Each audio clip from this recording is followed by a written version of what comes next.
going on, guys? We're back with Everything Engines. Today we have my purple DB30 mini bike.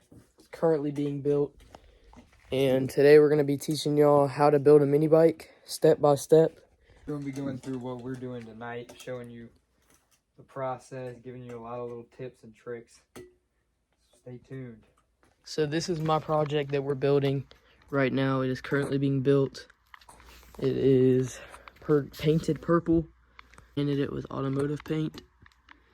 It has front forks on it, billet engine mount, black kickstand. So, alright guys, so what we're working on now is putting the sprocket and the brake pad on my back wheel. So it's a bit of a tight fit because this sprocket adapter is significantly thicker than just a normal sprocket. So that's why we use all these low profile bolts.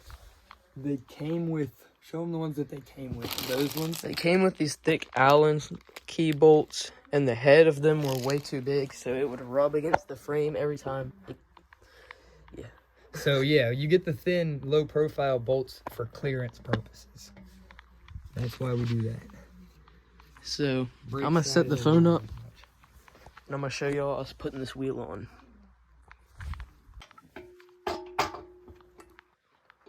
Alright, lower it. Right there.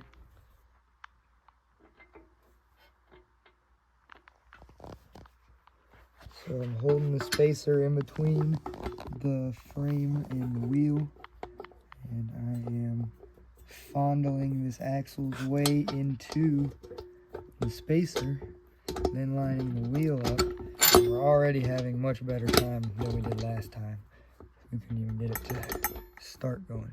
Oh, now that fucking spacer fell. Alright guys, so I had to put the phone down real quick because that was way too much to do with one hand. So I had to set the phone down because the little spacer on the inside of the wheel fell, so we couldn't get the axle through. But we got it all set up now. Perfect for the streets. Nothing's rubbing. We have perfect clearance. So here's a little roll test. These things are good. Got this thing. I'm gonna have this thing perfect in a little bit. Got the 301cc trike. Y'all saw this in our previous videos. This thing rips. We're just waiting to get some snow. We're gonna rip this thing in the snow. They're calling for 10 to 15 inches in 2 weeks. So pretty hyped about that. So I think after we put the front wheel on, we're gonna go break in my engine. And we took the clutch was on it, but we took the clutch out so that it wouldn't wear off in the breaking in process. But yeah, we're gonna go break this thing in and change the oil in it, and we'll see y'all then. Alright guys, so before we break the engine in and before we put the front wheel on, we're gluing in this 3D printed wheel cover. Shout out to Modified Mini Bikes on Instagram. They 3D print these mini bike wheel covers. They're actually replicas of car wheels, like real brands. I don't think these ones are on my bike, but we got them painted up. Where are the other ones? Oh, show them the ones on the stretch bike. Show them the ones on the stretch bike. So we got the stretched bike here. No engine in it right now, but I think we had that built engine in it at one point. We got these wheel covers. These things are sick. Starting the break-in process of this brand new Hemi 212 Predator engine. The pros say you should break it in for about 1 hour, doing 3 oil changes within that hour. I'm not a pro, so I do 2 oil changes in 30 minutes and call it good. And then I take the first hour of riding relatively easy. I don't dog it in the first bit of riding. But filling up the Predator engine, you use about half a quart, I believe, maybe a little over half. I know it's a little over half. You can't get 2 oil changes out of 1 quart, but you essentially do it until it's overflowing when the engine is sitting level. So like right there, if you look down in there, can you see on camera? Let me get my phone light out. If you look down in there, get it from this upper angle. you can see that it's not about to overflow quite yet. So I'm gonna keep adding some. So as you can see right here, if I tip this engine at all, it's gonna start juicing out. That's pretty much exactly where you want it. You want it to be full to the brim. You don't want it to be much more full than that by any means, but that's about where you want it. And then since this is the first time this engine has ever been started, I'm gonna start it, let it run for about 15 minutes. Just get the idle set. Since we already have the carb on it, we're gonna do some basic tuning with the air-fuel ratio screw. And then we're gonna change the oil again after 15 minutes. The reason you do that is because from factory, they might have some metal shavings left in it. Some of the parts might have brittle metal shavings breaking off of it the first few minutes of use, and you don't want that in your oil that you're actually using constantly. So for the first few, that's why you do a break-in period, is to break in all the parts and make sure that the engine is good for use and get it broken in smoothly instead of just slapping it on the bike and hauling ass, you know.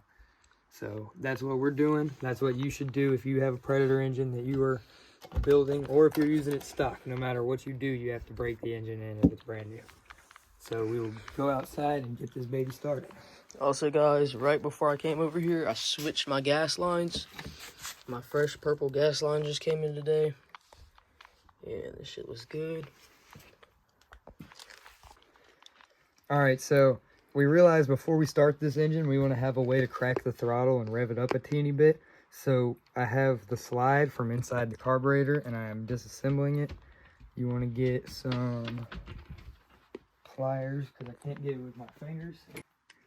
And you want to take this little clip out, and squish it, pull it out. And then, so what I'm doing here is I am getting the throttle cable ready and putting it all together for the carburetor.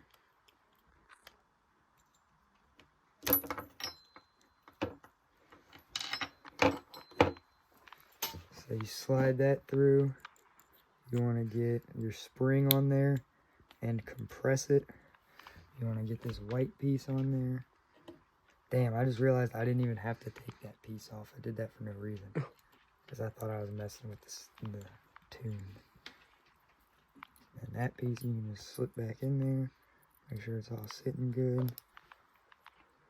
And then once you've got everything slid onto the cable, you just take the cable and you hook it in that, and you can feed it through, and then that white thing seats down, and that's how your cable works. And as you can see, when you pull the cable, it raises your slide, allowing air to flow through your carburetor. Because we've got this engine equipped with a 24mm Nibby carburetor, we can't use the stock Predator throttle station, so there's no way to rev it. We've got this cable connected and is not hooked up to a bike, so that's how we can rev it. So we're gonna fuel this engine up and we're gonna get it started.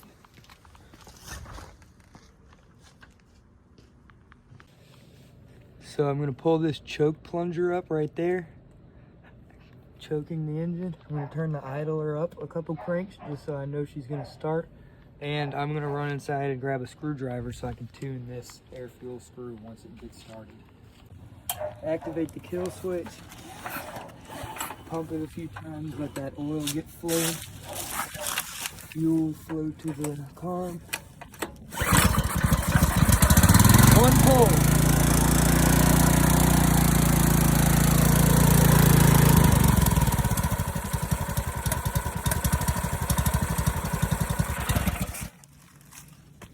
She needs some tune work, but it cranks right on up. This is a good sign, people. It's the first time we have ever started this engine. She's sounding good.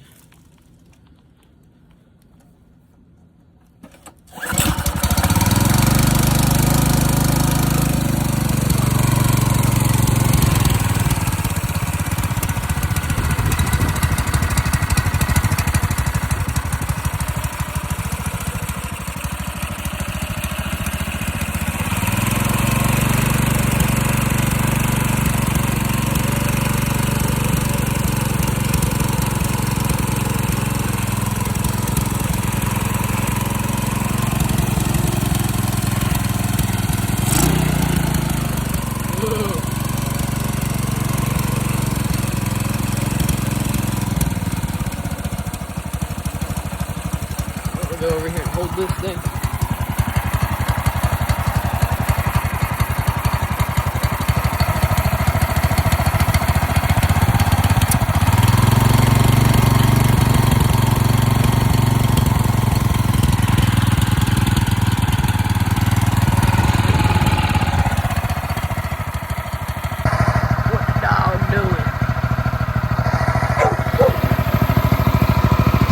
Carburetor is leaking air because his hose clamp is messed up.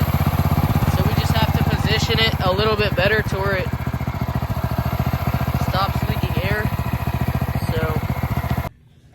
So we're gonna see if it stops leaking. What I did was I put the carburetor too far into the hose, so it was overlapping a little bit, and it was leaving room for air to come out and wasn't sealed properly. So I'll catch y'all when it's running. We have fixed the air leak. Got the polished valve cover.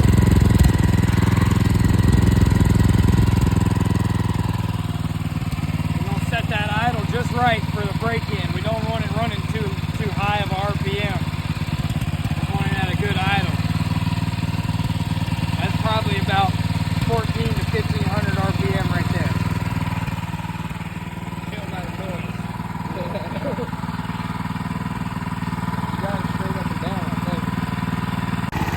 Rev her up real quick. Oh shit. Damn. Pop the wheelie over. Hit it.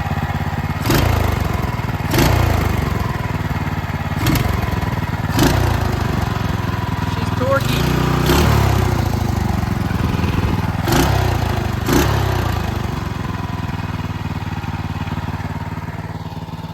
So we're gonna let this sit. We're gonna let it run for about 15 more minutes and then change the oil and let it run for about 15 more minutes. And then the break-in process should be complete.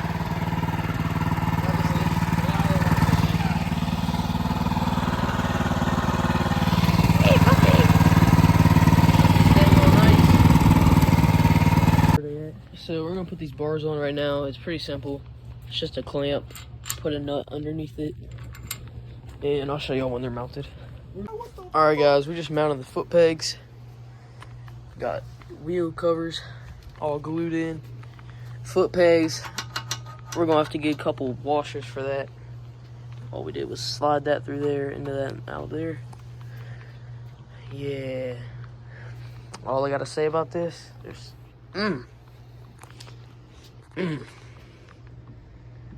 chrome foot pegs. This thing goes crazy.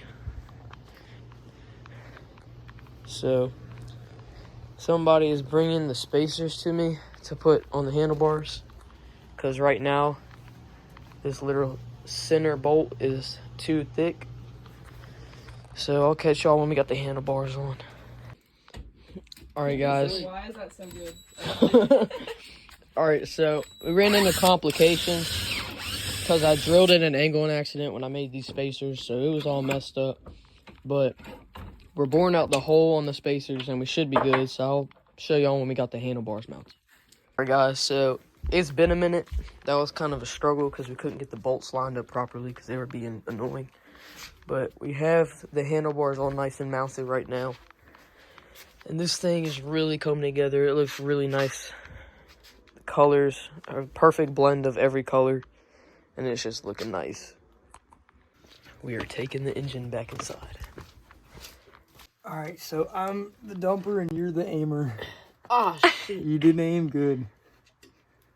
I am a pretty good aimer. Not that. Oh, I was standing on the throttle You're not a cable. good dumper. No wonder that it was heavy. I was standing on it. Oh, yeah. Oh, yeah. All right, she's almost out. Oh, she's Wait. Yo. Starts leaking gas. All right, guys, so the first break-in is done. When we were first putting oil in it, we did a pretty good job. Now we're just spilling it everywhere. We got lazy with it and we made a mess. We are spilling oil everywhere. There's the big oil spot.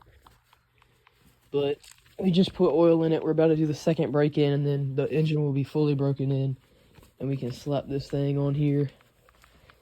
This thing is looking mint. Yep.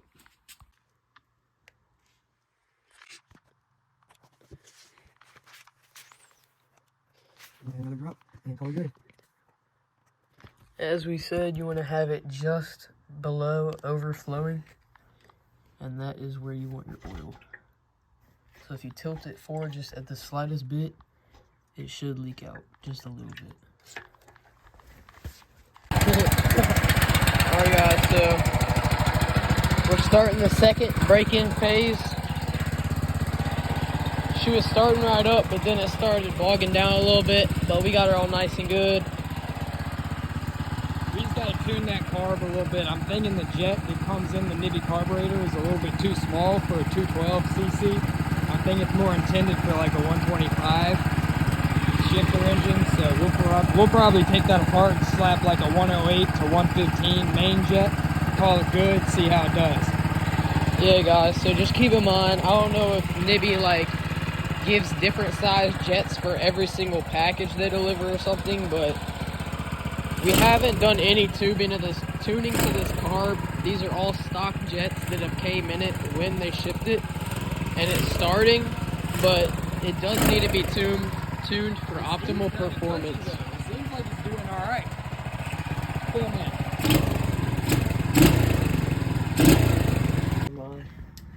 All right, guys. So we got the hydraulic brakes working, rear brakes. This is the test.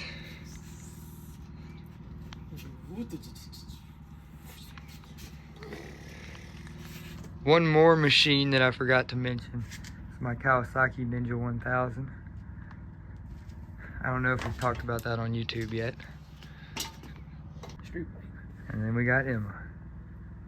Alright guys, so after struggling for like 15-20 minutes, we finally got the engine on, and it's looking good right now. Alright guys, so we struggled more and more. It's a little bit of a process. You can't really film and do this stuff at the same time unless you have like a good spot to film, which we do not have. But we got the brakes mounted on. We have the throttle mounted on. We finally got the engine on. Look at this fitment right going on here. The exhaust box or air box, whatever it is, was really hard to get on while we were. But yeah, we got this thing on. This thing is looking awesome. We're gonna go rip these things on the street. Alright guys, this is our second chain tutorial. We did one in our first video. One bang. Doing another one for my bike. Grind down. You have to do something. Then you mark which pin you want to knock out. And then you have to grind the pin. Then you knock it out with a hammer and a tap. Punch. Punch. I was on the right track. High quality chain. Yeah. Leave the metal shavings on. So this is a quick grip clamp that has been disassembled and reversed to where it is a reverse clamp, like it's clamping away from each other. And I'm gonna put this in here against the frame in the gas tank, and I'm gonna use it to clamp the engine forward. And now it's holding the chain, it's holding the engine forward and keeping the chain tight for me. I got the bike. To where I can more easily align the chain now. So this is an extra person without the person. Pretty much. Is essentially right. Might have to get me one of those. We're aligning the chain right now. Got the chain roller going.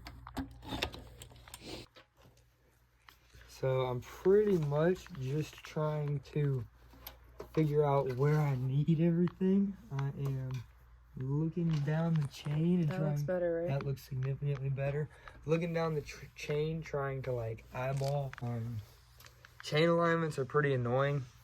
They can, like, that's kind of the last step of the build. You can get the whole build together, spend like tons of money and hours of work on a chain on a mini bike build, and then you go to ride it and you can't get the chain to stay on.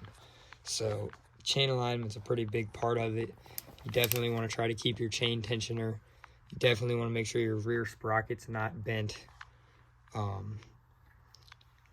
That's one of the reasons why I don't think stretching mini bikes is that good of an idea, because it makes the rear wheel farther away from the engine, and it's just unnecessary. It doesn't perform as well unless you can get it aligned perfectly. Maybe you can use a torque converter to pull it back, or use a jack shaft setup to convert it to the other side of the bike and have two separate chains. But from my experience, the longer the chain, the worse luck you're gonna have.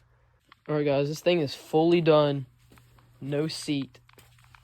So I'd say it's like 98% done.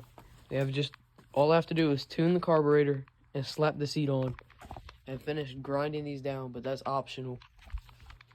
But this thing is done. It is so clean. I love how this thing turned out. It was well worth the money that I spent. And we're gonna go test this thing on the street at 11 in the morning. 11 at night in a neighborhood full of Karens. We're going to disturb the peace. We are going to try our best not to have the cops called on us. We're going to try to get the cops called on us, but we're going to try to be back here with the door locked and hiding in the bathroom before the cops show up, is the plan. So, on this wannabe cop of ours in our neighborhood. His name's Chip Loving. Nate, go ahead and tell us what happened. So, I don't know where to start with this guy, but pretty much, I have been riding my mini bike around the neighborhood for about a year. Like, almost every day. And, like, I don't really raise hell. It was loud for a long time. And, like, I would rip it sometimes. But, like, I'm respectful. I'm not going to fly past pedestrians and shit. But then when Caden and Gage ripping through the neighborhood, like, jumping over dogs and like driving over people's cars and shit. Old people, dude, what? Pissed. The old people got like mad as hell. And then Chip started confrontations with us, and he was like chasing me up my driveway one day. Anyway, but essentially one day Caden and Gage were riding around the lake, and Chip knew what was going on, so he called the cops and got a cop to sit in his driveway and wait for them to pass. And then the cop pulled Caden over. Gage ran the other way and escaped. He got pretty lucky. But the cop took Caden's bike. Caden ran. he put the lights on and Caden ran. Caden did successfully get away, but then he hit his bike and walked back on foot, and then he got caught because he walked back to the scene on foot. Then had to turn his bike in. And then he had to turn his bike in. So the cops ended up with the bike, and it was a loss. So Once now, impounded, he got 6 misdemeanors. Yeah, now he has 100 hours of community service. yeah. R.I.P. Megamoto. Yep. Yeah, it was a nice mini bike that got took, and we're And not gonna let anything like that happen again. So then we started building trails in the backyard because this Chip Loving guy said we had permission to ride in his backyard, which is in the woods that connects to our backyard. So we made a long path of trails, rode him for a while, and then he calls the cops again, even though he gave us permission to ride there. So the cops showed up and they were like, there's nothing we can do, you're not doing anything wrong. But this guy's called us like 90 times, like there's nothing we can do. But we do. So we just go out at night. We put lights on them, and we go out in the middle of the night when they don't have enough. What are we going to do about it? What are we going to do to this bike specifically?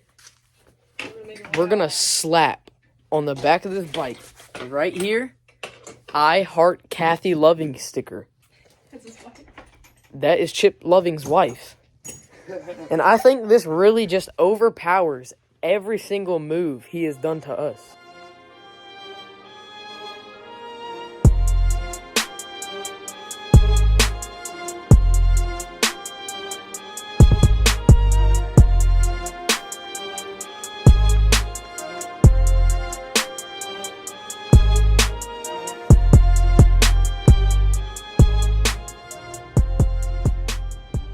So we got a little creative.